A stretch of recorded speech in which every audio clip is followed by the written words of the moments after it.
தேமுதிக நிறுவன தலைவர் விஜயகாந்த் மறைவையொட்டி அவரது குடும்பத்திற்கு நேரில் ஆறுதல் சொல்ல சாலிகிராமத்தில் உள்ள விஜயகாந்தின் இல்லத்திற்கு சென்றுள்ளனர்.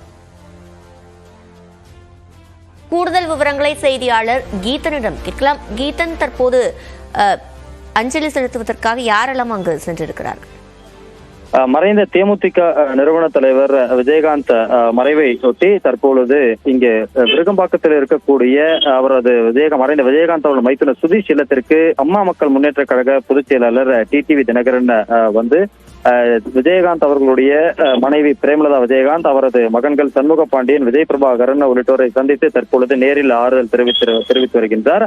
விஜயகாந்த் மறைவிற்கு டிடிவி தினகரன் நேரடியாக அன்று வர முடியாத நிலையில் தற்பொழுது இங்கு அவரது குடும்பத்தாரை நேரில் சந்தித்து ஆறுதல் தெரிவித்து வருகின்றார். அதே போல காங்கிரஸ் கட்சியின் ஆரணி நாடாளுமன்ற உறுப்பினர் விஷ்ணு பிரசாத்தும் விஜயகாந்த் அவர்களுடைய குடும்பத்தாரை சந்தித்து தற்பொழுது நேரில் ஆறுதல் தெரிவித்து வருகின்றார்.